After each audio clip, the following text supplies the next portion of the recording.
یہاں تو کوئی بھی جاندار نہیں، مکمل طور پر بے آباد علاقہ ہے، لیکن انہوں نے اب بھی کوئی توجہ نہ دی۔ آخر سیدہ ہاجرہ نے کہا، کیا آپ کو اللہ نے اس کام کا حکم دیا ہے؟ اب آپ نے جواب میں فرمایا ہاں۔ تب سیدہ ہاجرہ بولی، اگر یہ بات ہے تو اللہ تعالی ہرگز ہمیں ضائع نہیں ہونے دے گا۔ جب انسان اللہ کے احکام کو بجا لائے تو اس کے دل سے فقر و فاقے کا خوف نکل جاتا ہے اور اللہ اسے طرح طرح کے انعامات سے نوازتا ہے۔ انسان جب تک اللہ کے احکام کو بجا لاتا رہے گا تب تک اللہ کی نصرت اور اس کی تائید شامل حال رہے گی۔ چنانچہ جو ہی ہاجرہ علیہ السلام کو پتا چلا کہ انہیں تنہا چھوڑ جانا اللہ کے حکم کی بنا پر ہے تو فوراً یقین بھرے لہجے میں بولی، تب اللہ ہمیں ضائع نہیں کرے گا، یہ کہہ کر وہ اپنے شیرخوار بچے کی طرف پلٹ گئیں۔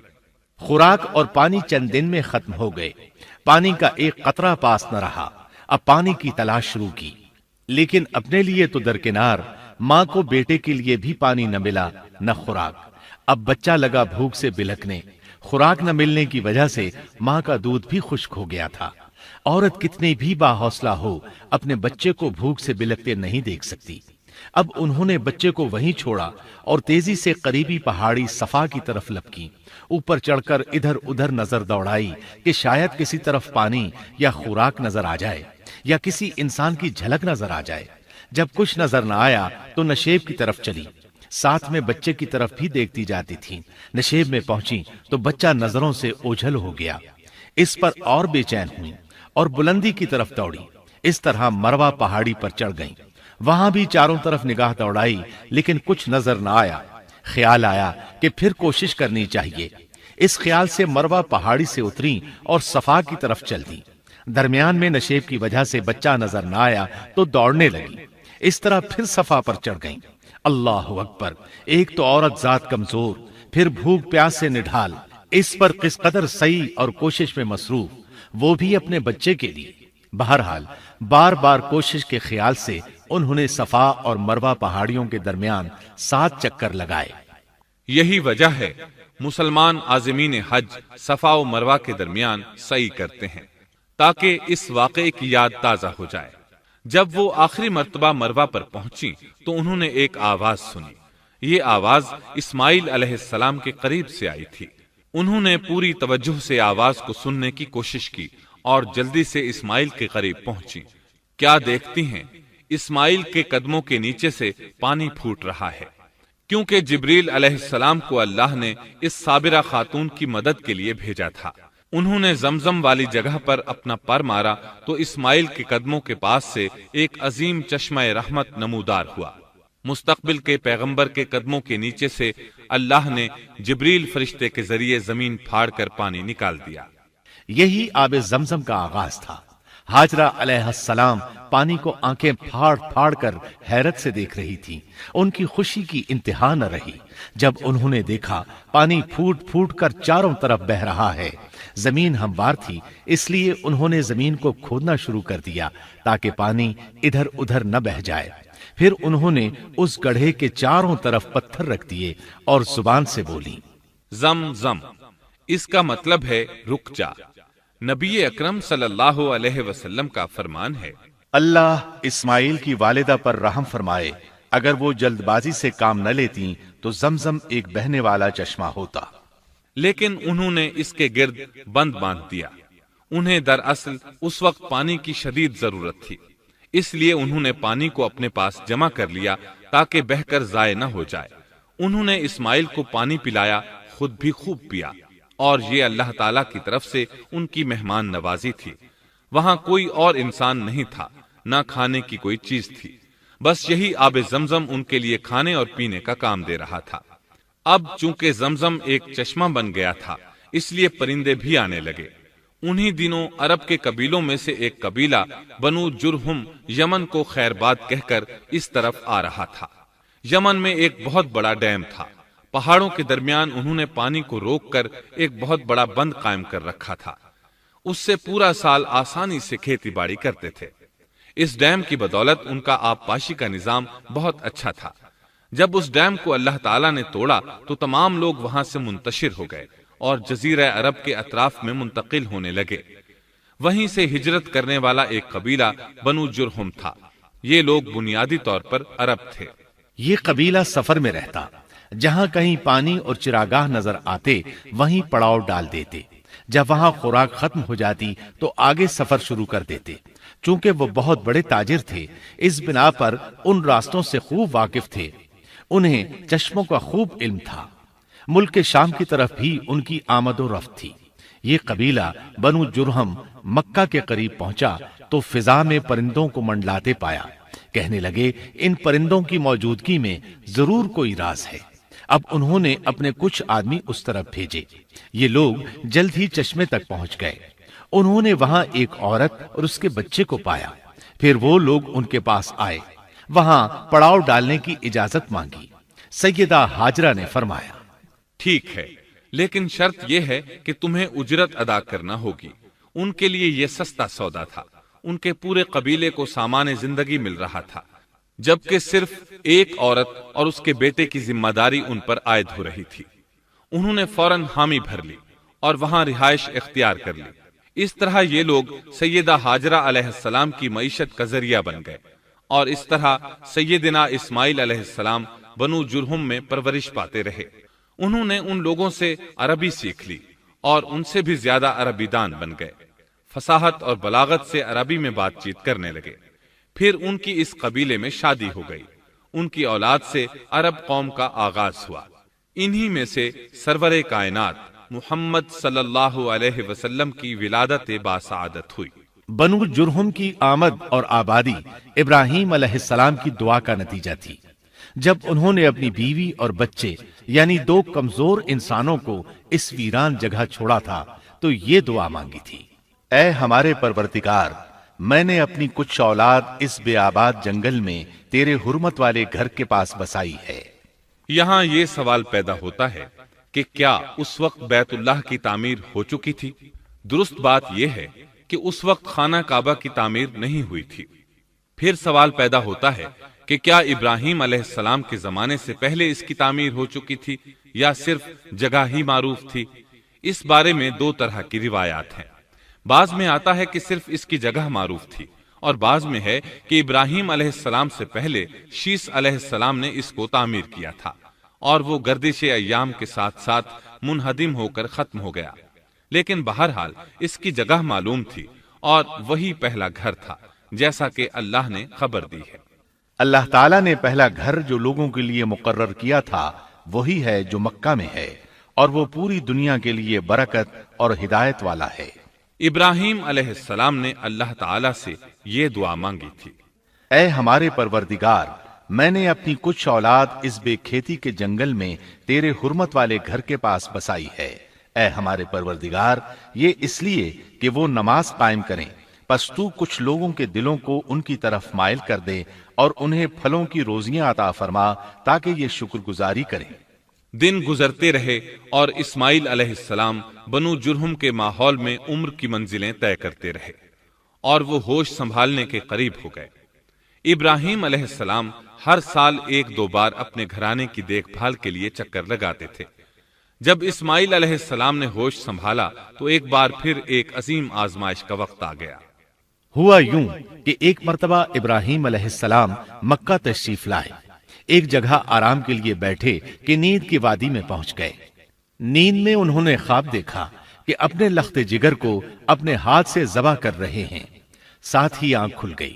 ابراہیم علیہ السلام جانتے تھے کہ انبیاء کرام کے خواب حقیقت ہوتے ہیں، اللہ کی طرف سے وحی ہوتے ہیں، اور شیطان کسی صورت ان کے خواب میں نہیں آ سکتا۔ لہٰذا انہوں نے اس خواب کے مطابق عمل کرنے کا پختہ ارادہ کر لیا، کسی قسم کی پریشانی کا شکار نہ ہوئے۔ اللہ رب العزت نے اس عظیم اور تعجب خیز واقعے کا قرآن مجید میں ذکر کرتے ہوئے فرمایا، اور ابراہیم نے کہا، میں تو ہجرت کر کے اپنے پروردگار کی طرف جانے والا ہوں، وہ ضرور میری رہنمائی کرے گا۔ اے میرے رب، مجھے نیک بخت اولاد عطا فرما۔ تو ہم نے ایک بردبار بچے کی بشارت دی۔ پھر جب بچہ اتنی عمر کو پہنچا کہ اس کے ساتھ چلنے پھرنے لگا تو ابراہیم نے کہا، میرے پیارے بیٹے، میں نے خواب دیکھا ہے کہ میں تجھے ذبح کر رہا ہوں، اب تو بتا تیری کیا رائے ہے؟ یہاں سوال پیدا ہوتا ہے کہ ابراہیم علیہ السلام نے اسماعیل علیہ السلام سے مشورہ کیوں لیا؟ وہ چاہتے تو اسماعیل کو سوتے میں ذبح کر دیتے، اس طرح اللہ کا حکم بجا لاتے۔ وہ بیٹے کے پاس کیوں گئے اور ان سے مشورہ کیوں لیا؟ جی ہاں، یہ مسئلہ یاد رکھنے کے قابل ہے کہ ہر مسلمان پر لازم ہے کہ وہ اپنے دوسرے مسلمان بھائی کو اجر و ثواب میں شامل کرنے کی کوشش کرے۔ ابراہیم علیہ السلام نے بیٹے کو ثواب میں شامل کرنے کے لیے انہیں اللہ کے حکم سے آگاہ کیا۔ یہ نہ چاہا کہ میں اکیلا ہی اجر لیتا رہوں، بلکہ دوسرے کی خیر خواہی کو پیش نظر رکھا۔ والدین کے لیے آپ کے اس انداز میں نصیحت موجود ہے، یہ کہ اولاد کو ثواب کے مواقع فراہم کریں، ان کی صحیح تربیت کریں۔ اگر صدقہ کرنے کا موقع ملے تو بچوں کے ذریعے صدقہ کرائیں، تاکہ انہیں بھی اللہ کے راستے میں خرچ کرنے کی عادت پڑے۔ جب کسی دینی مجلس میں بیٹھنے کا موقع ملے تو اپنی اولاد کو بھی ساتھ لے کر جائیں۔ بے شمار لوگ خود تو جاتے ہیں، اولاد کو جانے کے لیے کہتے بھی نہیں۔ خود دین سیکھتے ہیں، اولاد کو دین نہیں سکھاتے۔ ابراہیم علیہ السلام نے اسماعیل علیہ السلام سے رائے لی۔ سبحان اللہ، انہوں نے جواب میں فرمایا، اے ابا جان، آپ کو جو حکم ملا ہے کر گزریے۔ یہ نہیں کہا کہ مجھے تو حکم نہیں ہوا، بلکہ فوراً سر تسلیم خم کر دیا، اس لیے کہ وہ جانتے تھے انبیاء کا خواب حقیقت پر مبنی ہوتا ہے، اللہ کی وحی ہوتا ہے۔ اس لیے بالکل پریشانی ظاہر نہ کی، یہ تک نہ پوچھا مجھے کیوں ذبح کر رہے ہیں، یا میرا کیا جرم ہے، یا آپ کے پاس کون سا صریح حکم آیا ہے۔ انہوں نے ایسی کوئی بات نہ کہی۔ اللہ کی فرما برداری اسی کو کہتے ہیں۔ چنانچہ اپنے باپ سے کہا، اے ابا جان، آپ کو جو حکم ہوا ہے اس کو کر گزریے، انشاءاللہ آپ مجھے صبر کرنے والوں میں پائیں گے۔ علماء کرام فرماتے ہیں اس جملے سے ان کا انتہائی ادب اور احترام شامل ہے، اور اس میں زبردست توکل موجود ہے۔ یہ نہیں کہا کہ آپ مجھے صبر کرنے والوں میں سے پائیں گے، بلکہ آپ نے اللہ کی مشیت کو جملے میں شامل کیا اور فرمایا انشاءاللہ آپ مجھے صبر کرنے والوں میں سے پائیں گے۔ لہٰذا مسلمانوں کو دھوکے میں نہیں پڑنا چاہیے۔ یہ نہ کہے میں سفر کروں گا، میں فلاں کام کروں گا، میں فلاں کام کے کرنے کی طاقت رکھتا ہوں، بلکہ یوں کہے اللہ نے چاہا تو میں سفر کروں گا، اللہ نے چاہا تو فلاں کام کروں گا۔ اپنے علم اور طاقت کے دھوکے میں پڑنا سراسر نادانی ہے۔ ہر چیز کا تعلق اللہ سے قائم کرے، جیسا کہ اللہ تعالیٰ فرماتے ہیں، اور ہرگز ہرگز کسی کام پر یوں نہ کہنا کہ میں اسے کل کروں گا، مگر ساتھ ہی انشاءاللہ کہہ لینا۔ اپنی زبان کو اللہ کے ذکر سے سجا کر رکھو اور ہمیشہ اپنے معاملات کو اللہ کی طرف لوٹاؤ۔ بہرحال باپ بیٹا دونوں ہی مصمم ارادے کے ساتھ اللہ کا حکم پورا کرنے کے لیے پیش ہو گئے۔ اسماعیل علیہ السلام نے اپنے والد محترم سیدنا ابراہیم علیہ السلام سے کہا، جب آپ مجھے ذبح کرنے لگیں تو میری پیشانی کو زمین پر رکھ دیجیے گا، تاکہ آپ کو میرا چہرہ نظر نہ آئے اور کہیں آپ کے ہاتھ رک نہ جائیں۔ اب ابراہیم علیہ السلام نے بیٹے کی پیشانی پکڑ کر زمین پر لٹا دیا، جیسا کہ اللہ تعالیٰ نے فرمایا۔ جب دونوں مطیع ہو گئے اور ابراہیم نے اسے پیشانی کے بل لٹا دیا، اب انہوں نے چھری پکڑی اور گردن پر چلا دی، لیکن چھری نے گردن نہ کاٹی، بالکل اسی طرح جیسے آگ نے ابراہیم کو نہیں جلایا تھا، اس لیے کہ چھری میں کاٹنے کی طاقت اور آگ میں جلانے کی صلاحیت اللہ کے حکم کے بغیر نہیں آ سکتی۔ اللہ نے دونوں سے یہ طاقتیں سلب کر لیں۔ اب ابراہیم زور لگا رہے ہیں، ادھر اسماعیل علیہ السلام کہہ رہے ہیں ابا جان جلدی کیجئے، چھری چلائیے۔ اللہ تعالیٰ نے اس واقعے کا ذکر یوں فرمایا ہے، جب وہ دونوں مطیع ہو گئے اور ابراہیم نے اسے پیشانی کے بل لٹا دیا۔ اس مطیع ہونے سے مراد اللہ کے حکم کو نافذ کرنا ہے۔ اب ظاہر ہے مطیع تو وہ پہلے بھی تھے، لیکن یہاں اسلما یعنی مطیع ہونے سے مراد کامل اسلام ہے۔ نہایت واضح اور حقیقی اسلام مراد ہے، اس لیے کہ کامل اسلام وہی ہوتا ہے جس میں بغیر کسی تردد اور توقف کے اللہ کے امر اور نہی کی تصدیق کی جائے۔ یہ تھا حقیقی اسلام۔ ہاں تو چھری چلتی رہی، گلا نہ کٹا، اس لیے کہ امتحان اور آزمائش کی تکمیل ہو چکی تھی۔ یہ بات ثابت ہو چکی تھی کہ اللہ کا حکم نافذ کرنے میں دونوں پوری طرح کوشاں ہیں۔ اللہ تعالیٰ بھی فرما برداری ہی کا صلہ عطا فرماتے ہیں۔ چنانچہ آواز آئی، ہم نے اسے پکارا، اے ابراہیم تو نے خواب کو سچ کر دکھایا، یقیناً ہم اسی طرح نیکوکاروں کو جزا دیا کرتے ہیں، یقیناً یہ ایک کھلی آزمائش تھی۔ تاریخ کا ایک عظیم ترین امتحان اور کڑی آزمائش دنیا کو آج بھی حیرت میں ڈال دیتی ہے۔ کون ہے جو بیٹے کو ذبح کرنے پر تیار ہو جائے، خاص طور پر اس صورت میں جب اولاد بھی اکلوتی ہو، جس کی وجہ سے 86 سال کے بعد آنگن میں بہار آئی ہو۔ پھر اس کی قربانی کا بھی واضح حکم نہیں دیا گیا تھا، اشارتاً خواب میں رہنمائی کی گئی تھی۔ آپ کہہ سکتے تھے یہ قتل اور سنگین جرم ہے، کہہ سکتے تھے اپنے بیٹے کو کس جرم میں قتل کروں، لیکن آپ نے بغیر کسی تعامل کے سر تسلیم خم کر دیا اور اس عظیم امتحان میں کامیاب ہوئے۔ اللہ فرماتے ہیں، اور ابراہیم وہ ہیں جنہوں نے وفاداری کی۔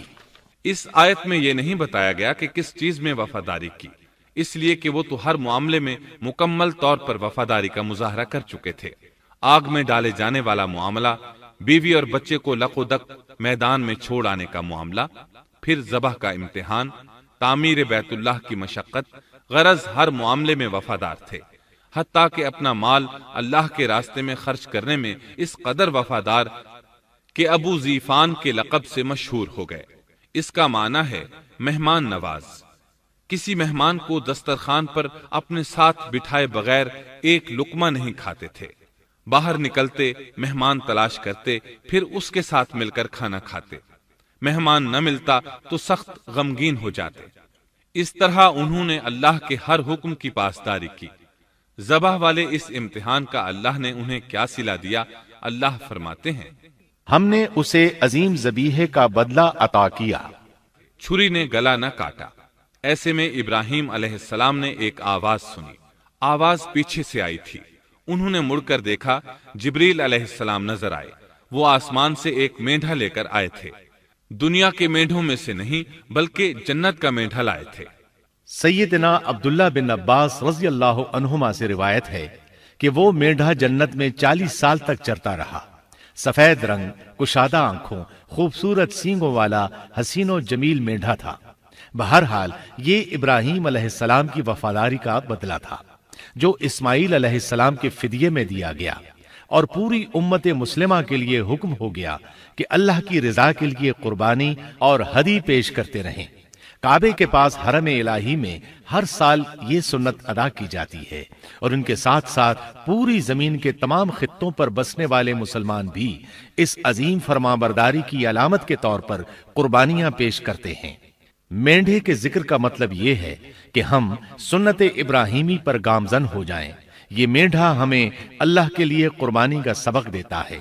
ہمیں چاہیے سنت ابراہیمی کی اقتداء کرتے ہوئے ہم اپنی جانوں، اپنی اولاد اور اپنے مالوں کو اللہ کی راہ میں قربان کرنے کے لیے تیار ہو جائیں۔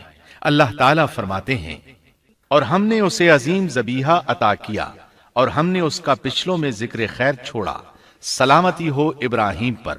اسی طرح ہی ہم نیکوکاروں کو جزا دیتے ہیں، یقیناً وہ ہمارے مخلص بندوں میں سے تھا۔ اور اسی طرح اللہ فرماتے ہیں، اور ہم نے اسے نیکوکار نبی اسحاق کی ولادت کی خوشخبری سنائی۔ یہ خوشخبری فلسطین کی طرف واپس لوٹنے کے بعد سنائی گئی۔ ایک اکلوتے بیٹے کی قربانی کے لیے تیار ہو جانے کے صلے میں اور سارہ علیہ السلام کی عظمت اور تکریم کے مد نظر اللہ تعالی نے اسحاق کی خوشخبری سنا دی۔ یہ آیت ذبح کے واقعے کے بعد اللہ تعالی نے ذکر فرمائی ہے، اس لیے معلوم ہوا پچھلی آیات میں اسحاق کے علاوہ کسی اور بیٹے کا ذکر ہوا ہے، اور وہ اسماعیل علیہ السلام ہی تھے، جبکہ یہودی روایات میں اسحاق علیہ السلام کو ذبیح قرار دیا جاتا ہے۔ یہ بالکل غلط ہے۔ ذبح کے واقعے کے بعد اسحاق علیہ السلام کی بشارت مل رہی ہے، پھر بھلا وہ پیدا ہونے سے پہلے ہی ذبیح کیسے بن گئے؟ اس لیے یہ قطعی بات ہے کہ اسماعیل علیہ السلام ہی ذبیح ہیں۔ اس کے کئی اور بھی دلائل ہیں جن کے ذکر کرنے کا یہاں موقع نہیں۔ بہرحال اس عظیم آزمائش میں بے مثال کامیابی کے بعد ابراہیم علیہ السلام فلسطین آئے، اور 120 سال کی عمر میں اسحاق علیہ السلام کی بشارت ملی، جبکہ سارہ علیہ السلام کی عمر 90 سال تھی۔ ان پر بڑھاپا طاری ہو چکا تھا، ایسے میں 3 فرشتے آئے، وہ تو قوم لوط کی تباہی کے لیے آئے تھے۔ راستے میں اللہ کے حکم سے ابراہیم علیہ السلام اور ان کی اہلیہ سارہ کو خوشخبری سنائی، اور اس غرض کے لیے وہ انسانی شکل میں آئے تھے۔ ابراہیم علیہ السلام تو پہلے ہی بہت مہمان نواز تھے، انہیں دیکھ کر بہت خوش ہوئے کہ مہمان آ گئے۔ فرشتوں نے انہیں سلام کیا، ابراہیم علیہ السلام نے سلام کا جواب دیا۔ وہ حیرت زدہ تھے کہ یہ لوگ ان کی بستی کے رہنے والے تو ہیں نہیں، لیکن ان پر سفر کے نشانات بھی نہیں ہیں، جیسا کہ دور سے چل کر آنے والوں میں ہوتے ہیں، نہ ان کے پاس سواریاں ہیں۔ قرآن مجید میں آتا ہے، فرشتوں نے سلام کیا تو ابراہیم نے بھی سلام کیا اور دل میں خیال کیا یہ اجنبی لوگ ہیں۔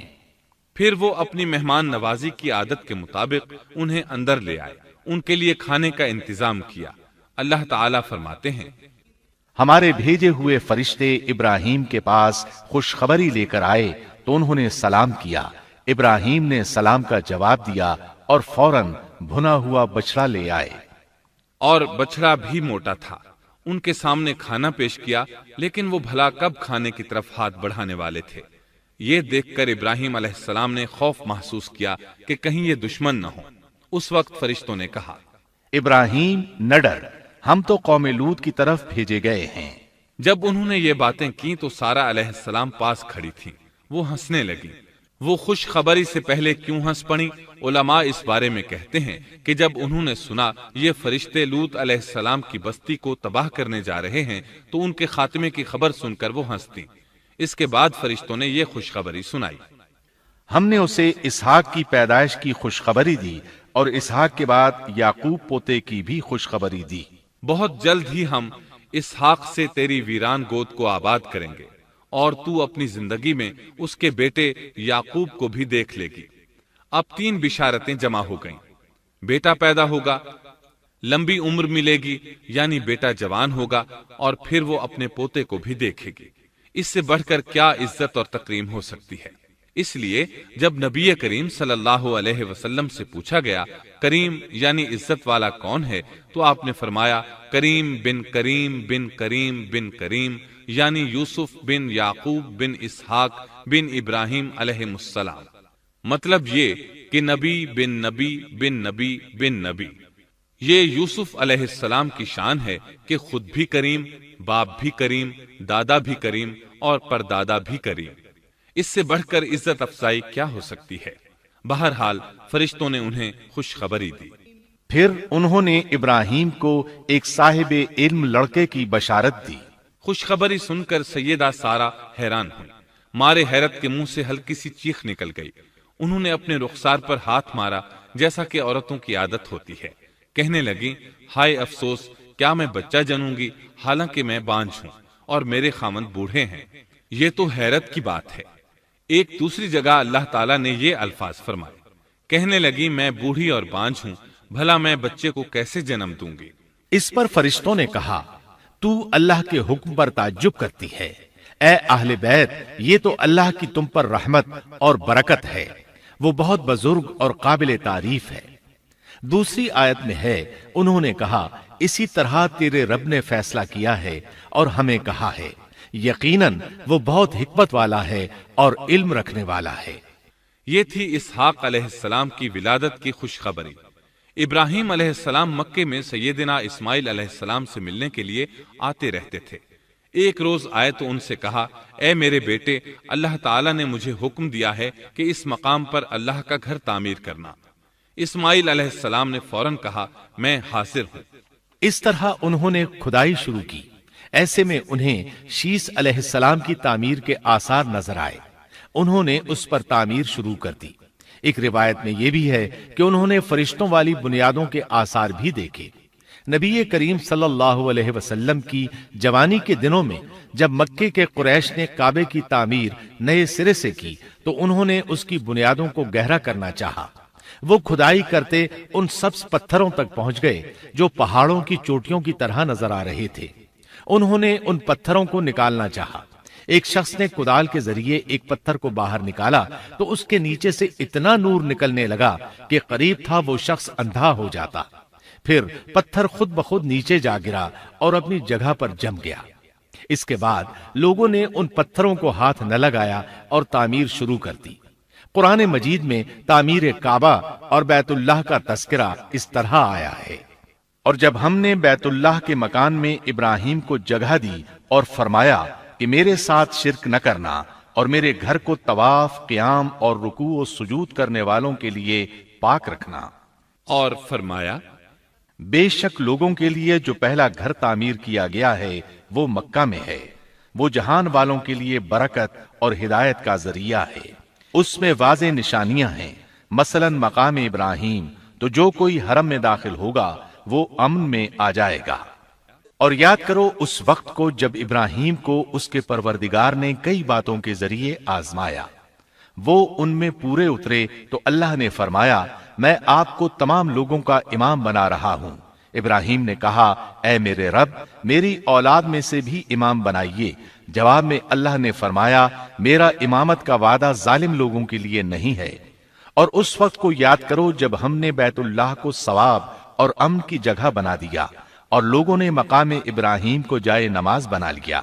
ہم نے ابراہیم کو حکم دیا کہ میرے گھر کو طواف، اعتکاف، رکوع اور سجود کے لیے پاک رکھو، اور وہ وقت بھی یاد رکھو جب ابراہیم نے دعا کی اے پروردگار اس شہر کو امن والا بنا دے اور اس کے مومن بندوں کو پھلوں کا رزق عطا کر۔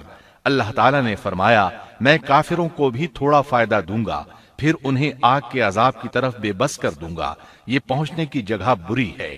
اور وہ وقت یاد کرو جب ابراہیم اور اسماعیل بیت اللہ کی بنیادوں کو بلند کر رہے تھے اور دعا مانگ رہے تھے اے ہمارے رب ہماری محنت کو قبول فرما، تو دعا کو سننے والا جاننے والا ہے، اور ہمیں اپنا فرما بردار بنا، ہماری اولاد میں سے بھی ایک فرما بردار گروہ بنا، اور ہمیں عبادت کا طریقہ سکھا اور ہم پر رجوع فرما، کیونکہ تو ہی توبہ قبول کرنے اور رحم فرمانے والا ہے۔ اے ہمارے رب ان لوگوں میں انہی میں سے ایک رسول بھیج جو ان پر تیری آیات کی تلاوت کرے اور انہیں کتاب و حکمت سکھائے، انہیں پاک کرے، یقیناً تو غالب حکمت والا ہے۔ تعمیر کے دوران جب ابراہیم علیہ السلام اس مقام تک پہنچے جہاں آج حجر اسود ہے تو اللہ تعالیٰ نے جنت سے ایک سفید پتھر بھیجا۔ حدیث میں ہے یہ پتھر نہایت سفید تھا، اب سیاہ ہو گیا ہے۔ انسانوں کی غلطیاں اس کے سیاہ ہونے کا سبب بنی۔ جب دیواریں انسانی قد کے برابر ہو گئیں تو اسماعیل علیہ السلام ایک پتھر لے آئے۔ اب ابراہیم علیہ السلام اس پتھر پر کھڑے ہوئے، وہ ننگے پاؤں تھے۔ اسی وقت پتھر پگھل گیا، ان کے پاؤں اس کے اندر کسی قدر دھنس گئے، پتھر پر ان کے پیروں کے نشانات آ گئے۔ اسی پتھر کو آج مقام ابراہیم کہا جاتا ہے۔ پہلے یہ پتھر بیت اللہ کی دیواروں کے ساتھ رکھا گیا تھا۔ جب لوگ طواف کے لیے آتے تو سیدنا ابراہیم کے پیروں کے نشانات دیکھنے کے لیے یہاں ہجوم ہو جاتا۔ اس طرح طواف کرنے والوں کو دقت کا سامنا ہوتا۔ سیدنا عمر رضی اللہ عنہ نے صحابہ کرام کے مشورے سے اس پتھر کو اس جگہ سے قدرے ہٹا کر نماز کی صفوں کے قریب کر دیا تاکہ طواف کرنے والوں کو دقت نہ ہو۔ یہ مقام بہت مقدس ہے۔ اللہ نے فرمایا ہے تم مقام ابراہیم کو جائے نماز مقرر کر لو۔ مقام ابراہیم کے قریب اس کے پیچھے ہو کر نماز پڑھنے کا موقع مل جائے تو لازماً وہاں 2 رکعت ادا کیا کرو۔ موقع نہ ملے تو پھر پوری مسجد حرام میں طواف سے فراغت والی 2 رکعت پڑھ لیا کرو۔ اس طرح کعبہ تعمیر ہوا۔ تب نیا حکم آیا، لوگوں میں جو استطاعت رکھے اس پر اللہ کے لیے حج بیت اللہ فرض ہے، اور جو شخص جان بوجھ کر اعراض کرے تو اللہ جہانوں سے بے نیاز ہے اور اسے اس کی کوئی پرواہ نہیں۔ ادھر ابراہیم علیہ السلام کو اللہ تعالی کی طرف سے اشارہ ہوا، لوگوں میں حج کا اعلان کر دیں۔ ابراہیم علیہ السلام کہنے لگے اللہ میری آواز بھلا کس کس تک پہنچے گی؟ جواب آیا آپ کے ذمے آواز لگانا ہے، پہنچانا ہمارا کام ہے۔ چنانچہ آپ عرفات کے ایک پہاڑ پر چڑھے اور آواز لگائی، لوگو بیت الحرام کا حج کرو۔ اللہ تعالیٰ نے معجزانہ طور پر یہ آواز تمام انسانوں تک پہنچا دی، خواہ وہ پیدا ہوئے تھے یا نہیں۔ دوسرا معجزہ یہ ہوا کہ اللہ نے بیت اللہ اور اس کے حج کی محبت لوگوں کے دلوں میں ڈال دی۔ اللہ نے فرمایا وَأَذِّن فِي النَّاسِ بِالْحَجِّ يَأْتُوكَ رِجَالًا وَعَلَى كُلِّ ضَامِرٍ يَأْتِينَ مِن كُلِّ فَجٍّ عَمِيقٍ۔ اور آپ لوگوں میں حج کا اعلان کر دیں، وہ آپ کی طرف پیدل بھی آئیں گے اور دبلے پتلے اونٹوں پر بھی دور دور سے آئیں گے۔ اس طرح لوگ پیدل اور سوار ہو کر کثرت سے حج کے لیے آنے لگے اور یہ ویران علاقہ آباد ہونے لگا۔ یہ تھے حالات اور واقعات ابراہیم علیہ السلام کے۔ آپ نے 175 سال کی عمر میں وفات پائی۔ آپ سے پہلے سیدہ ہاجرہ علیہ السلام نے وفات پائی اور ان کی وفات سے کچھ ہی عرصہ بعد سیدہ سارہ علیہ السلام 127 سال کی عمر میں فوت ہو گئیں۔ ان دونوں کی وفات کے بعد آپ غمگین رہنے لگے۔ آخر اتنی مدت تک ساتھ رہا تھا۔ آپ خلیل الرحمن تھے۔ آپ پر صحیفے بھی نازل ہوئے۔ آپ اللہ کے بے حد شکر گزار تھے۔